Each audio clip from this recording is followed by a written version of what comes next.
Alam mo ba kung ano ang isa sa mga pinaka-common na reklamo ng mga Pinoy pagdating sa pera? Ito yung linyang paulit-ulit nating naririnig. Gusto ko talaga mag-ipon, pero maliit lang ang sahod ko. Paano ba yan? Aminin na natin, halos lahat tayo ay dumaan o dumadaan sa stage na ito. Kahit gaano ka pa kasipag, parang kulang palagi ang sweldo mo. Pagdating ng kinsenas at katapusan, halos walang natitira at minsan pa nga umuutang ka pa para maidagdag lang sa panggastos mo. Pero ito ang sasabihin ko sa iyo. Oo, maliit ang sahod mo, pero hindi ibig sabihin na imposibleng mag-ipon. Ang challenge natin ngayon ay hindi lang kung paano pagkakasyahin ang kita mo, kundi paano gumawa ng sistema na kahit gaano kaliit ang sweldo mo, ay may natitira pa rin.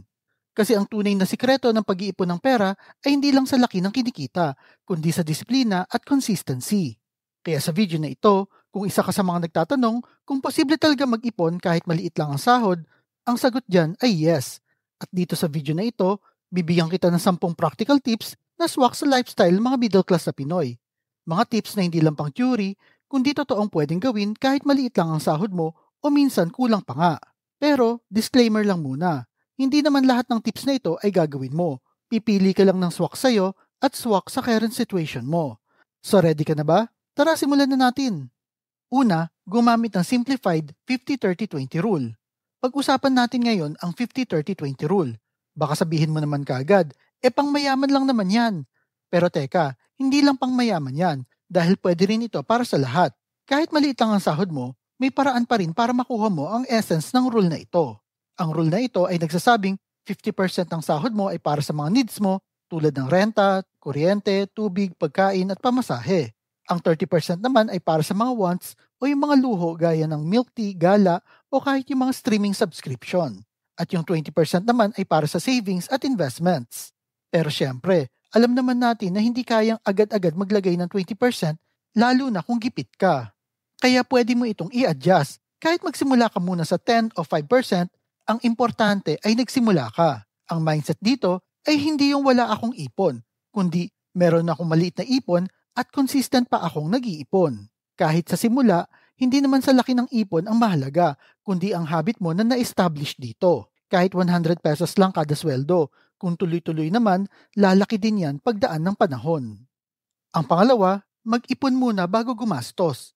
Isa sa mga pinakamalaking pagkakamali nating mga Pinoy ay inuuna kasi natin ang gastos bago ang ipon. Magsisweldo pa lang tayo ay iniisip kagad natin kung ano ang bibilhin, saan kakain, at kung anong gadget ang i-upgrade. Pero kung ganito palagi ang ginagawa mo, sigurado talagang walang matitira sa sweldo mo. Ang sikreto ay baliktarin mo ang sistema. Mag-ipon muna bago gumastos. Ibig sabihin, pagdating ng sahod, itabi mo kagad ang porsyento ng pera mo para sa ipon.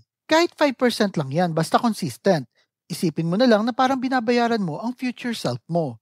Yung tipong parang may utang ka sa sarili mo na kailangan mong bayaran ngayon. Halimbawa, kung ang sahod mo ay 15,000 pesos, kahit 750 pesos muna ang itabi mo, ay malaking bagay na yon. Tandaan mo na kapag inuna mo ang ipon, mas magiging mindful ka sa paggastos kasi alam mo na wala ka ng matitirang pera at may bawas na kagad ang sweldo mo.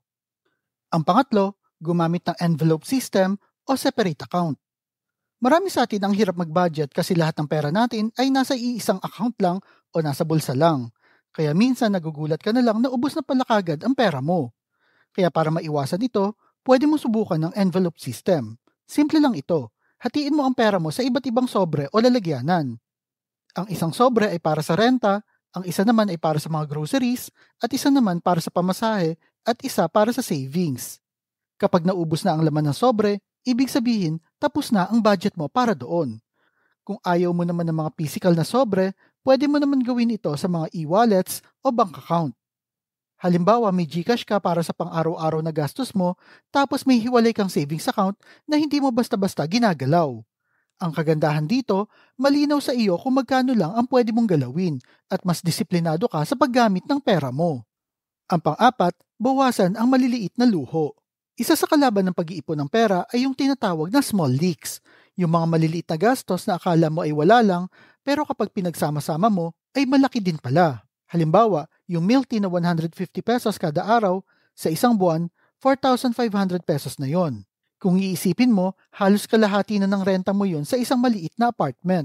Hindi ka naman sinasabi na bawal ka mag-enjoy, pero kailangan mo maging mindful sa paggastos. Pwede mong limitahan ang pagmimilti mo ng kada sweldo na lang imbes na araw-araw.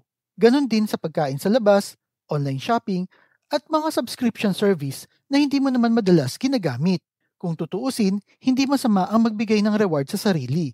Pero kung ang reward na yan ang pumipigil sa iyo sa pag-iipon, baka kailangan mong i-adjust ang priorities mo. Ang panglima, maghanap ng extra income. Ito ang masakit na katotohanan. Minsan, kahit gaano tayo magtipid, kulang pa rin ang sahod natin. Kahit anong calculator ang gamitin natin ay masisira, kakakompute para mapagkasya lang ang sweldo natin. Kaya kailangan mong maging resourceful.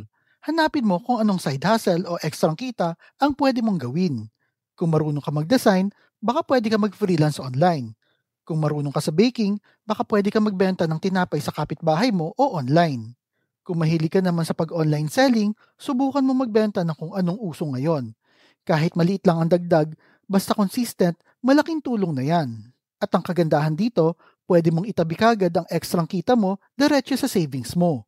Isipin mo na lang, kahit 2,000 pesos lang ang maidagdag sa monthly income mo, kung diretso naman ito sa savings mo, at sa loob ng isang taon, may 24,000 pesos ka na kagad. Tandaan na hindi imposible basta may diskarte. Ang pang-anim, automate your savings. Kung hirap ka sa disiplina, bakit hindi mo gawing automatic ang pag-iipon? Maraming banks at e-wallets ngayon ang may feature na auto-transfer. Iset up mo lang kada sweldo at may certain amount ka na mapupunta kagad sa hiwalay na savings account mo. Ang kagandahan dito, hindi mo kailangang isipin kung mag-iipon ka ba o hindi kasi automatic na itong nangyayari.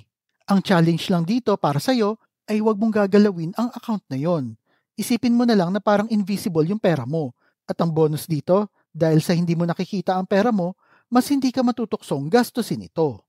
Ang pangpito, mag-budget at i-track ang gastos mo. Hindi sapat na iniisip mo kung saan lang napupunta ang pera mo. Kailangan mong isulat at i-record ito. Gumamit ka ng notebook, Excel file o kahit budgeting app. Ang goal dito ay makita mo kung saan talaga ikaw malakas gumastos. Minsan kasi iniisip natin na maliit lang naman ang gastos kapag lumalabas. Pero kapag binilang mo, doon mo makikita kung gaano kalaki yung mga leaks sa budget mo. Halimbawa, napapansin mo na 1,000 pesos kada buwan na pala ang napupunta lang sa mga bagay na hindi mo naman talaga kailangan. Kapag nakita mo ito, mas madali para sa iyo na maayos at bawasan ang mga bagay na hindi naman talaga importante. Ang pangwalo, gumamit ng no spend challenge. Kung gusto mo ng exciting na paraan para magtipid, bakit di mo subukan ang no spend challenge? Ang ibig sabihin nito, pipili ka lang ng isang araw sa loob ng isang linggo o kahit isang buwan kung saan iiwas kang gumastos sa mga bagay na di naman talaga importante. Walang kain sa labas, walang online shopping, at walang extra luho. Ang focus mo lang ay mga needs mo. Maraming Pinoy ang na-realize na sa ganitong challenge, ang dami pala nilang mga bagay na pinagkakagastusan pero di naman talaga kailangan. Hindi lang ito nakakatulong para makapag-ipon ka. Nagiging exercise din ito para sa iyong self-control. Ang sarap ng feeling kapag natapos mo ang challenge na ito at nakita mo kung magkano ang perang natipid mo. Ang pangsyam, mag-set ng specific na goal.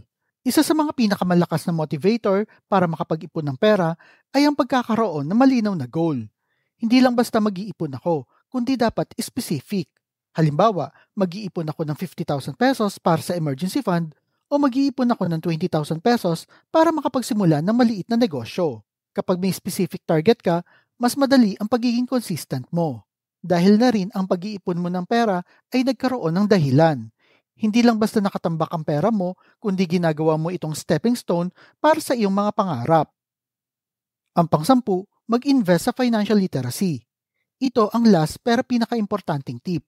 Hindi sapat yung marunong ka lang mag-ipon. Kailangan marunong ka rin magpalago ng pera. At ang unang investment na dapat mong gawin ay yung kaalaman mo. Magbasa ka ng mga financial books, manood ng mga free seminars, sumali sa mga online communities tungkol sa personal finance.